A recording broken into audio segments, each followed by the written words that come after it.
Halo Sobat Pajak, dimanapun kalian berada, terutama di Kepulauan Bintan. Kali ini KPP Pertama Bintan kembali menyapa kawan pajak semua melalui podcast OPEX. Santai bareng kita ngobrolin soal pajak.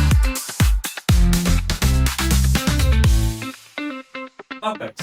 Di episode kali ini akan berbeda, kita tidak akan membahas mengenai pajak, tapi kita akan membahas salah satu bagian penting dari KPP Pratama, yaitu tempat pelayanan terpadu. Sore kali ini kita akan membahas mengenai tempat pelayanan terpadu, yaitu salah satu tempat yang paling penting di KPP Pratama, yang mana kawan pajak mungkin tidak asing lagi ya, yang sudah pernah ke kantor tidak asing lagi yang namanya tempat pelayanan terpadu. Nah, sudah hadir bersama kita sore hari ini ada abang dan kakak. Ya, ada Bang Yogi Ya, halo semuanya. dan Kak Zia. Dan dia, nah ini terbilang baru lah dia. Oh, Nah, abang dan kakak ini adalah petugas tempat pelayanan terpadu di KPP Pratama Bintan. Kalau mungkin sobat pajak yang sudah lama nggak KPP, mungkin baru kenal kalian. Karena baru ya, petugas baru ya. betul. Dan Bang Pajak, beliau-beliau inilah yang akan nantinya melayani semua wajib pajak atau masyarakat yang datang ke KPP Bintan untuk mendapatkan layanan informasi ataupun layanan seputar perpajakan yang ada di TPD ini. Oke. Nah, kawan pajak kan sudah pernah dengar Bu ya, tempat pelayanan terpadu atau Betul. sering kita singkat dengan TPT. TPD. Nah, mungkin tapi hanya sebatas pernah dengar dan tidak tahu secara utuh nih apa sih tempat pelayanan terpadu gitu ya. Betul. Apakah sama seperti posyandu? Iya. Nah, itu mungkin abang kakak sini bisa jelaskan apa sih tempat pelayanan terpadu gitu. Halo semuanya, sebelumnya perkenalkan, saya Yogi, tadi udah dikenalin sama Bu Ayu ya. Jadi buat para wajib pajak yang datang ke kantor pelayanan pajak pertama Bintan, bakal ketemu sama kita dulu nih untuk melayani teman-teman yang butuh pelayanan pengajuan permohonan, penyampaian surat, serta membutuhkan asistensi untuk kewajiban perpajakannya. Gitu. Nah, jadi saya tambahin ya, untuk TPD ini jadi titik pertama kalau misal ada wajib pajak datang ke kantor pajak gitu.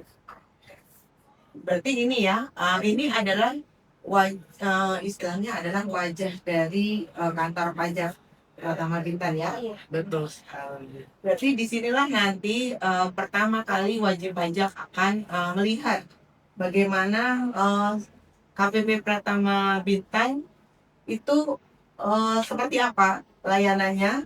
Nah, inilah wajah-wajah yang akan melayani wajib pajak semua. Iya, karena TPT itu kan tempat interaksi pertama Bu ya. Betul. Pertama kali wajib pajak datang ke KPP Pratama yang ditemui pertama kali TPT gitu ya. Iya, Selain abang satpam maksudnya. Satpamnya dulu nih. itu mengarahkan Iya, ya. baru ketemu abang-abang dan kakak ini. Dan makanya pelayanan di TPT dibuat semudah dan seefisien mungkin lah Bu ya. Nah, mungkin bisa dijelaskan juga pelayanan-pelayanan yang ada di TPT apa sih gitu? Apakah bisa nggak sih perbaikin komputer gitu? Enggak. Siapa aja gitu? Kalau perbaiki komputer belum bisa Belum baru bisa. sekarang ya. Jadi untuk sebenarnya pelayanan di TPT itu ada banyak ya. Untuk wajib pajak yang datang ke kantor itu permohonannya biasanya rata-rata daftar, ada yang mau daftar atau ada yang mau di asistensi untuk laporan perpajakannya. Karena kan seperti yang kita tahu pelaporan pajak kan itu harusnya sendiri ya. Cuman bagi wajib pajak yang kebingungan atau bingung cara daftar, bingung cara lapor, itu kita menyediakan layanan kepada semua wajib pajak yang bingung. Jadi kita bantu asistensi nih, Tapi bagaimana ini ya kita dampingin, Iya. apakah ada yang error atau mungkin ada kesalahan isi, tapi bingung caranya gimana, kita bantu selesaikan permohonannya sampai dengan tuntas. Gitu. Jadi selain pendaftaran perpajakan atau asistensi pelaporan SPT, itu ada pelayanan-pelayanan perpajakan yang lainnya, misalnya seperti validasi jual beli yang sering banget dilakuin sama wajib pajak gitu. Atau misal permohonan surat keterangan wajib pajak. Nah, itu kalau misal wajib pajak kesulitan mengajukan di konteks UIT, karena sekarang kita udah ada konteks di UIT, itu kalau misal kesulitan mengajukan sendiri bisa ngajuin ke loket di pelayanan pajak. Oh, Iya. oke. Iya. Berarti gini ya, nantinya lengkap ya. Dari misalnya seharusnya kan dengan Kortek ini kan semuanya bisa ya. Oh ya, pajak ini kan dimulai tahun 2025 dan 2026 ini kita sudah memakai aplikasi Kortek. Nah, di situ sebenarnya kan permohonan-permohonan diajukan melalui aplikasi tersebut ya, secara mandiri. Tapi kami tetap akan membuka TPT, layanan TPT itu untuk mendampingi bagaimana kawan pajak menggunakan aplikasi Kortek, begitu ya. Atau bisa juga bagi wajib pajak yang belum memiliki NPWP, terus terkait ada permohonan yang tentang pajak ya. Oke. Seperti tadi apa Pak Zia, validasi akan jual beli. Nah itu kan harus masuk ke dalam aplikasinya. Itu bisa melalui layanan TPT, gitu ya. Iya.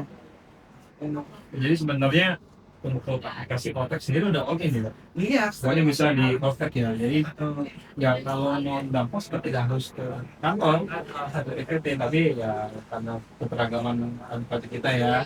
Karena nggak semuanya kan udah paham teknologi. Itu ataupun mungkin keterbatasan sumber daya ya kan, nggak punya data internet atau mungkin nggak punya gadget yang mumpuni akses Kopexnya, maka bisa kita bagi PPT sama. Jadi macam-macam tadi ya Bu ya.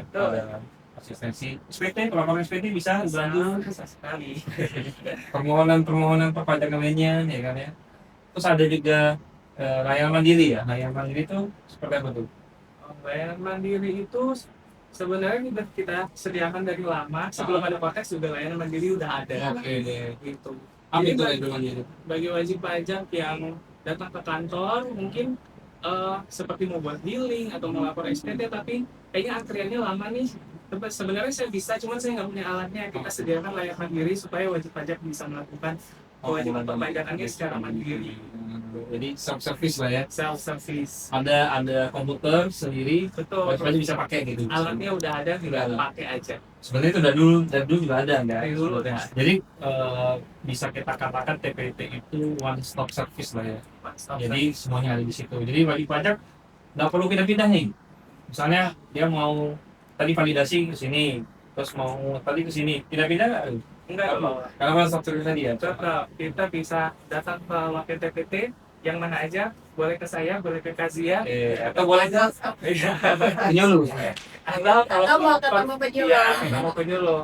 Oh ya, berarti tadi terkait dengan TPT ini ada, jadi ada TPT itu ada layanan yang dilakukan oleh kakak dan abang ini, juga ada namanya meja helpdesk. Nah itu kita ya Bang Garis ya, penyuluh yang akan memberikan bantuan terkait dengan permasalahan untuk menjalankan kewajiban perpajakannya, gitu ya. Ya, tuh.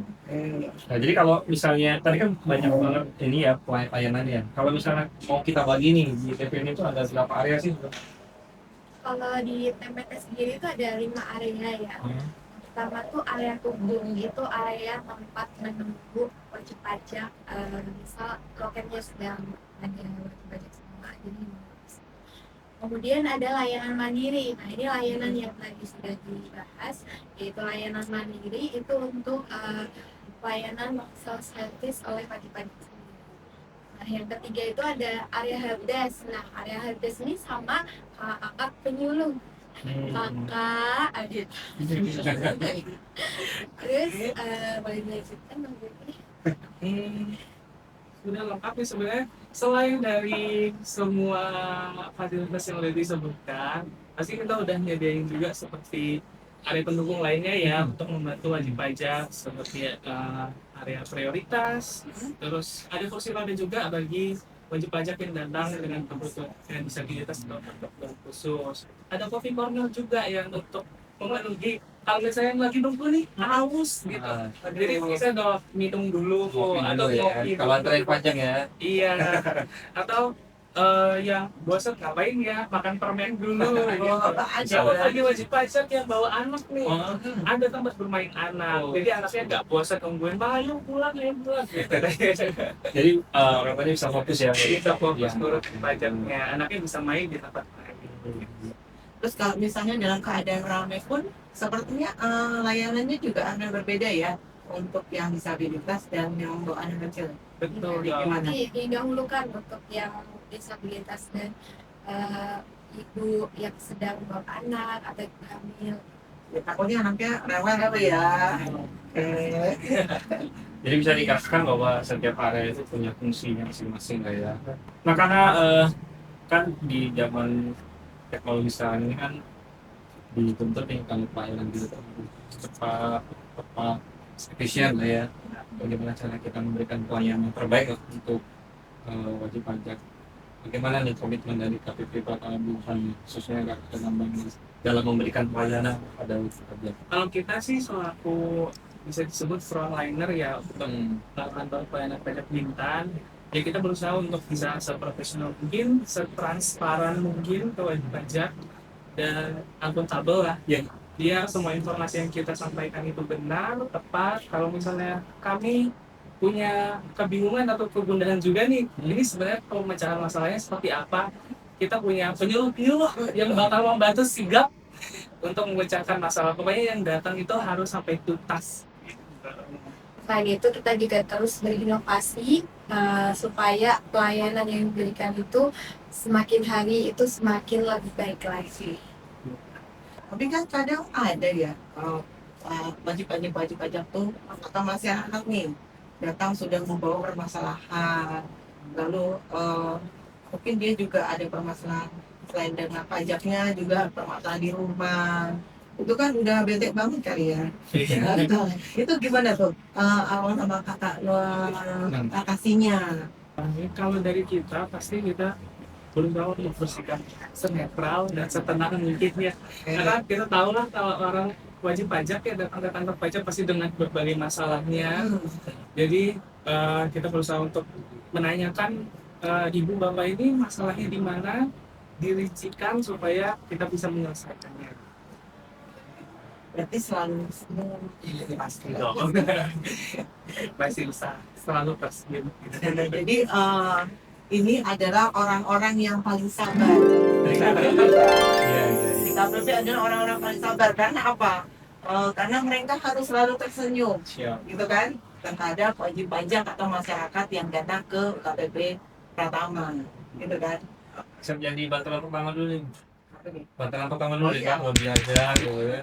Orang udah capek, di belakang udah emosi lagi. Ini ada kita habis mereka. Betul sekali. Jadi harus mereka nanti mereka yang lelah ya nanti layanannya selesai, gitu kan ya? Oke. Jadi bisa dikatakan bahwa pelayanan pajak saat ini itu bukan hanya fokus ke penerimaan ya, tapi juga kepada pelayanan kekuasaan pajak juga gitu kan. Yang bagaimana wajib pajak merasa puas dengan pelayanan kita dan secara sukarela nantinya akan membayar pajak, gitu kan ya. Karena sebenarnya kan sebenarnya mereka itu hanya karena nggak paham. Udah paham, tidak tahu. Jadi sebenarnya mereka ingin sih untuk melaksanakan kewajiban pajakan, tapi juga bingung sehingga jatuhnya emosi dulu. Iya, itu. Dan mungkin abang dan kakak inilah yang menetralkan ya supaya tujuannya datang ke sini tuh mau apa. Lalu singkirkan dulu semua permasalahan. Gitu ya. Kita sih berusaha untuk terus husnuzon dulu ya. Oh, Karena mereka datang ke kantor pajak kan udah usaha ya. Iya. Udah usaha, udah mereka nih mau sebenarnya menjelaskan kewajibannya, cuma mungkin kesulitan. Jadi kita bantu dulu paling dengan cara berusaha proaktif lah untuk menanyakan apa sih kesulitannya sebenarnya sampai bapak ibu ini bisa marah gitu. Ya apalagi kalau bisa kita katakan kantor kita sama wilayah kerja kita jauh ya. Betul, Luas banget. Iya. Terlalu luas. DP kita dari jauh banget ke Ada kantor. yang harus nyebrang pulang. Jadi benar-benar kayak ke kantor tuh ya butuh effort, ya kan, tenaga, materi, effort dan semua. Jadi kalau sedikit ada emosi wajar ya. Dan itu yang harus kita pahami. Iya. Betul. Jadi makanya juga ruangannya kita buat nyaman ya. Hmm. Ruangan nyaman, terus fasilitas-fasilitas yang memang yang kaya lah untuk disediakan untuk wajib pajak kita sediakan gitu kan ya. Nah, karena tadi wilayah kerja kita yang jauh dengan kantor kita, mungkin abang kakak sini punya tips apa yang harus dilakukan. Jangan sampai nih sampai wajib pajak datang ke kantor disuruh balik lagi suruh balik lagi karena kekurangan syarat gitu ya, atau apalah yang bikin permohonan mereka tidak bisa lanjut nih. Nah, mungkin ada tips trik gitu ya. Tipsnya, Karena sebentar ya, karena ini kalau menurut saya nggak tahu kan yang jangan kan abang dan kakak nih. Kalau menurut saya permohonan itu kan diterima abang kakaknya dan kondisi lengkapnya, Iya. atau gimana? Atau abang kakak bisa mengungkapkan gimana? Nah itu gimana? Ini kan kondisinya kan tembok ini sebenarnya kan seperti itu. Ini kan sebuah pajak yang lagi nonton di kira-kira. untuk yang orang-orang yang dari jauh kan biasanya lebih seringnya ya kendalanya tuh biasanya email penuh, nggak bisa pelaksanaan PPP nih ya, email yang penuh atau nggak punya email. Itu biasanya kalau cuma hal-hal yang kayak gitu kita usahain untuk Bisa lah ya. ya dibantu membuatkan email untuk WMB-nya. Kalau untuk KTP dan KK itu kan biasanya pasti wajib pajak udah punya. Berarti ini dong ya, kalau untuk abang dan kakak ini sebenarnya nggak hanya paham pajak ya, juga paham terkait dengan pembuatan email. Memang harus multi talent ya, Iya. segala hal. Terus dengan mungkin harus juga belajar cara menghadapi orang lain seperti itu. Terus ada nggak tuh yang istimewa? Yang kemarin-kemarin melayani wajib pajak itu kira-kira ada nggak yang istimewa dirasakan oleh abang dan kakak? Paling kesan lah. Berkesan no? Yang berkesan justru lebih ke yang sebenarnya sering terjadi ya, karena wilayah kerja kita ini luas banget. Jadi pasti ada banyak WB yang datang itu dengan keluhan, aduh saya datang dari jauh, ya balik kan pasti kami menghadapinya dengan fasilitas kantor yang sudah memadai untuk wajib pajak itu beristirahat ya. Terus pasti kami berusaha untuk bersikap proaktif kepada wajib pajak. Kalau misalnya memang ada keluhan dari wajib pajak yang tidak bisa terselesaikan dalam satu hari ini, kami selalu mengarahkannya untuk ke WA layanan gitu. Jadi kita tuh punya WA layanan juga untuk wajib pajak yang mungkin masalahnya itu belum bisa teratasi langsung dan dia harus balik ke rumahnya yang jauh dari kantor kita arahkan ke WA layanan. Kalau bisa kita selesaikan lewat WA, kita akan selesaikan dari WA juga. Jadi mungkin tambahan nih kawan pajak bahwa KPP Pratama Bintang itu kantornya ada di Kota Tanjung Pinang. Nah, wilayah kerja kami adalah di Kabupaten Bintan gitu ya. Iya. Nah itu Kabupaten Bintan itu paling ujung itu ada Tanjung Buban. Nah di sekitarnya juga ada pulau-pulau. Nah itu jaraknya jarak tempuhnya itu paling jauh ada 1,5 jam. Kalau di pulau-pulau itu bisa memakan waktu 2-3 jam. Jadi mungkin kawan pajak bisa membayangkan ya bahwa wajib pajak atau masyarakat yang datang ke sini pastinya sudah agak lelah ya. Sehingga memang perlu kesabaran ekstra dari kakak-kakak dan abang ini untuk menghadapi wajib pajak gitu kan ya. Jadi mungkin tipsnya sebelum ke kantor untuk pengurusan perpajakan ya ada baiknya disiapkan dulu nih berkas-berkasnya gitu ya. Betul. Balik nggak kepake pun nggak apa-apa, itu siap dulu nih berkasnya. Ya kalau mau balik lagi, Iya. kan 1,5 jam lagi kita tangguhkan lumayan kan capek. Jadi disiapin aja biar nggak bolak-balik langsung selesai gitu. Terus ada tips lagi nih kan kita punya WA layanan ya. Oh iya. Bisa juga sebelum kesini tanya dulu Nah, WA layanan. kalau bingung ya, Iya. tanya dulu. Eh, Pas respon. tanya dulu, pas respon. Oke, mungkin gitu ya kawan pajak. Oke, nah ini kita ada pertanyaan kira-kira dan komen yang nonton banyak, gua ada 3.000. Oh, dikirain penonton. Dikirain termasuk saya yang sering.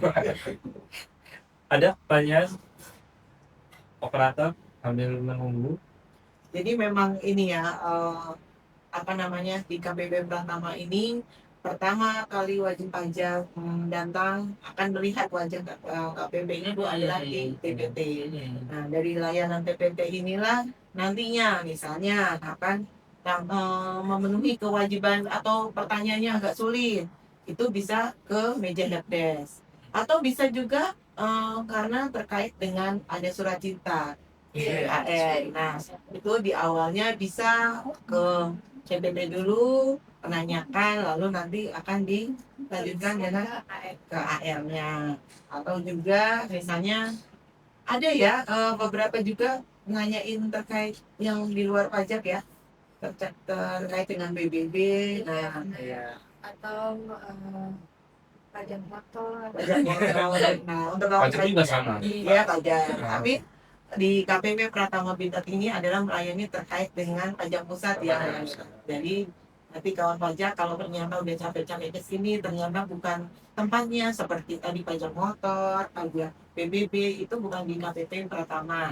Jadi mungkin akan ditolak atau diarahkan untuk ke kantor yang memang seharusnya melayani. Ini ada pertanyaan nih Bu nih. Ada. Dari Kelvin Raja 21. Oke, nggak tahu satunya apa nih. Pertanyaannya gimana kalau berkas dalam bentuk non fisik seperti di HP? Bagaimana? Terus pertanyaannya? Itu kali Bang Yoris. Maksudnya tuh dia cuman udah foto-foto atau scan lalu dia Gimana deh? nah tuh boleh nggak tuh dianggap sebagai lampiran permohonan. Kalau permohonan yang memang tidak menunjukkan berkas fisiknya, itu kita bisa mengirimkan dokumennya itu ke WA. Jadi nanti kita bantu untuk mengcompile dokumen dan bukunya. Oke. Karena layanannya melalui aplikasi kontak tadi ya, Iya, semua sudah tidak ada lagi yang bentuknya fisik. benar. Oh, Tapi masih ada beberapa yang memerlukan tanda tangan fisik misalnya. dari wajib pajaknya. Budget. Yang ada lagi pertanyaannya Bu. Pertanyaannya butuh surat kuasa nggak nih? Kalau yang menyampaikan bukan yang bersangkutan. Gimana tuh? Kalau dari kita pasti kalau misalnya bukan yang bersangkutan itu wajib perlu surat kuasa Bu ya, karena itu untuk menjaga apa ya, supaya data wajib pajak tidak bisa digunakan orang lain. Kan nggak mungkin nanti siapa membawa NPWP siapa mengaku gitu. Jadi kalau misalnya datanya beda dengan orang yang datang, pasti kita butuh surat kuasa untuk memastikan bahwa data wajib pajak itu aman. Oke. Jadi perlu ya? Perlu sekali. Sebenarnya dengan layanan market ini kan Bang Doris ya, ini meminimalisir untuk yang penggunaan surat kuasa karena semua permohonan itu kan sudah melalui aplikasinya dari wajib pajak itu sendiri ya, itu kan ya. Nah karena untuk yang surat kuasa khusus itu maka istilahnya apa ya Bang Doris ya? Surat kuasa dia berarti dikuasakan untuk melaporkan atau apa, itu dia harus punya login sendiri gitu kan? Iya. Jadi kontaknya langsung. Gitu ya. Jadi gimana nih rasanya agak ada yang berbeda nggak dengan partai dengan adanya partai atau sebelum partai? Sedikit ada perubahan ya. Karena emang kan kita juga nggak semuanya itu nggak pakai teknologi ya betul. Pasti udah banyak yang paham teknologi. Nah untuk yang mereka udah bisa memahami teknologi itu sendiri, itu sangat amat memudahkan mereka menerima pelayanan perpajakannya. Jadi lebih enak. Iya. Oke, jadinya sebenarnya dengan layanan dengan aplikasi kontak ini yang Delman itu sebenarnya sudah pastinya dia adalah yang bersangkutan karena dia harus masuk. Seandainya dia bukan bersangkutan, tetap harus masuk ke dalam loginnya wajib pajak itu sendiri sehingga dipastikan orang ini memang dikasih kepercayaan ya, itu apa namanya mengurus pajaknya. Ada lagi pertanyaan dari Putri titik Profesor. Berapa SPLR? pendaftaran IPWP boleh diwakilkan tidak? Karena kita ada beberapa wajib pajak yang jauh ya jauh banget, bahkan harus nyebrang pulau yang nggak butuh waktu 1 jam aja. Jadi bisa dipuasakan selama dia membawakan surat puasa. Tapi sebenarnya sebelum itu terjadi, pasti WP udah coba daftar online dulu nih. Nah nanti baru ternyata pas proses daftarnya itu emang terkendala nggak bisa, jadi mau nggak mau wajib pajaknya meminta dana penyesuaian untuk menyelesaikan pendaftaran. Ada tambahan dan misalnya formulir yang atau dokumen yang harus dibawa untuk meyakinkan bahwa itu kosong. Ya, mungkin kalau misalnya anggota keluarga ya bisa membawakan KTP masing-masing ya untuk memastikan kalau orang yang datang ini dalam satu kakak gitu, atau bisa untuk wajib pajak yang mungkin udah mencoba ya bisa ini kali ya. Sebenarnya ya kalau tidak untuk langsung sebenarnya agak sulit untuk praktek sini karena kan kita sekarang pakai scan wajah. Iya. Oh, Jadi kalau bisa pakai surat kuasa itu harus banget pakai formulir. Formulirnya sih nggak, tenang aja, kita udah sediain formulirnya, tinggal nanti diisi. Cuma paling nanti bisa kita selesaikan kalau udah Iya, tapi tetap ke verifikasinya. email yang bersangkutan. Kayak email sambutan. Kadang beberapa ada yang komplain sih wajib pajak kayak kok nggak bisa sih padahal udah surat kuasa, sedangkan kita ada keterbatasan juga untuk scan wajahnya, kan nggak mungkin scan wajah orang ya gitu. Jadi aplikasi Format ini memang tidak bisa di dalam aplikasinya sendiri tidak bisa diwakilkan gitu kan ya Bang Deus ya, tapi bisa menguruskan saja, tapi untuk verifikasi atau kebenaran dan data itu tetap memerlukan scan wajah dan apa namanya OTP dari email dan nomor telepon dari yang bersangkutan Terus yang mendaftar. Iya, jadi karena sekarang NPWP itu pakai scan wajah ya kan? Nah, Kalau scan wajah nggak bisa diwakilkan. Gimana nih? beda. Jadi bisa diwakilkan, tapi kendalanya tadi scan wajah seperti itu. Yang ada lagi pertanyaan? Nggak ada lagi sepertinya.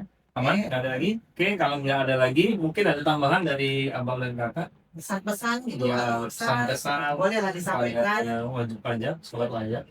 mungkin pesan buat wajib pajak ya, yang mau datang ke kantor pajak nggak perlu takut karena pasti dilayani dengan baik. Kita berusaha semaksimal mungkin supaya setiap wajib pajak yang datang bisa menuntaskan kewajiban perpajakannya, atau juga nggak perlu sungkan untuk nge-WA kita, cek juga sosial media kita, Instagram kita untuk cari tahu dulu informasi tentang perpajakan atau tanya-tanya dulu dari sosial media.